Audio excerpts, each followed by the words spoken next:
நிச்சயமாக ராஜேஸ்வரி. தென்காசி மாவட்டம் செங்கோட்டை அரசு மருத்துவமனை அருகே ஒரு பச்சிளம் குழந்தை இறந்த நிலையில் மீட்கப்பட்டுள்ளது. இந்த சம்பவம் தென்காசி மாவட்டத்தில் ஒரு பேரதிர்ச்சியை ஏற்படுத்தியுள்ளது. அதாவது தென்காசி மாவட்டம் செங்கோட்டை அரசு மருத்துவமனை அருகே இறந்த நிலையில் பச்சிளம் குழந்தை ஒன்று கிடப்பதாக காவல்துறையினருக்கு இன்று காலை தகவல் தெரிவிக்கப்பட்டுள்ளது. அதன் அடிப்படையில் காவல்துறையினர் சம்பவ இடத்திற்கு சென்று நேரடியாக விசாரணையை மேற்கொண்டனர். அப்போது இறந்த நிலையில் ஒரு 7 மாத பச்சிளம் குழந்தையின் சிசு கண்டறியப்பட்டுள்ளது. அந்த சிசுவை அங்கிருந்த காவல்துறையினர் மீட்டு செங்கோட்டை அரசு மருத்துவமனைக்கு உடல் கூறு பரிசோதனைக்கு அனுப்பி வைத்தனர்.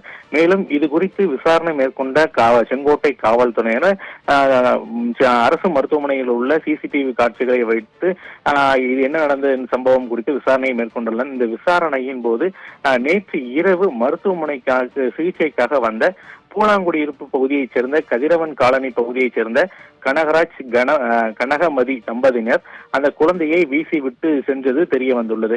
மேலும் கனகராஜ் மற்றும் கனகமதி தம்பதியினர் காவல்துறையினர் விசாரணைக்கு அழைத்த போது விசாரணையின் வயிறு வலிக்காக செங்கோட்டை அரசு மருத்துவமனைக்கு இந்த தம்பதியினர் வந்தது தெரிய வந்துள்ளது. அப்போது கனகமதிக்கு உடல் உபாதை ஏற்பட்டதன் காரணமாகவும் அதன் காரணமாக அவள் அங்குள்ள கழிவறைக்கு சென்றுள்ளார். அந்த சமயத்தில் அவருக்கு இறந்த நிலையில் இந்த சிசு பிறந்ததாக அவர் கூறியுள்ளார். இதனைத் தொடர்ந்து என்ன செய்வது என்று அறியாமல் அங்கேயே அந்த குழந்தையை விட்டு சென்றுள்ளார் எனவும் திடுக்கிட தகவல்களை தெரிவித்துள்ளார்.